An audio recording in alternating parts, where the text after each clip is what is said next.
सध्या होऊ घातलेल्या जिल्हा परिषद आणि पंचायत समितीच्या निवडणुकीमध्ये कोरोली जिल्हा परिषद मतदारसंघातून पूर्व पंचायत समितीसाठी अपक्ष उमेदवार प्रवीण शामराव पाटील हे रिंगणात होते। उमेदवारी अर्ज मागे घेण्याच्या अंतिम तारखे रोजी काही अपरिहार्य कारणाने त्यांचा उमेदवारी अर्ज मागे घेणे राहून गेल्याने त्यांनी आता आपण निवडणुकीच्या रिंगणातून माघार घेत असून जनसुराज्य शक्ती पक्षाचे पूर्व कोरोली पंचायत समितीचे उमेदवार रणजित शिवाजी शिंदे यांना तसेच कोरोली जिल्हा परिषदेसाठी जनसुराज्य शक्ती पक्षाने पुरस्कृत केलेले अपक्ष उमेदवार अमरसिंह यशवंत पाटील यांना पाठिंबा देत असल्याचं जाहीर केलंय। प्रवीण शामराव पाटील कोडोली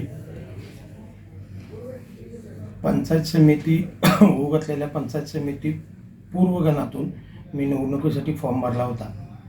27 जानेवारी रोजी त्याची 3 वाजेपर्यंत मुदत होती। काही तांत्रिक कारणामुळे मी ती माघार घेऊ शकलो नाही माझा फॉर्म। आत्ता मला त्या निवडणुकीमधून मी माघार घेत आहे। माघार घेऊन मी जनस्वराज्य शक्ती पक्षाचे उमेदवार रणजित शिंदे, अपक्ष उमेदवार अमरसिंह पाटील भाऊ व अपक्ष उमेदवार मोहन चोपडे यांना माझा पाठिंबा राहील। ही माघार मी कुठल्याही माझ्या सचोट बुद्धीने कुठल्याही आमिषाला बळी न पडता कुठल्याही प्रेशरनं घेतलेली नाही आहे।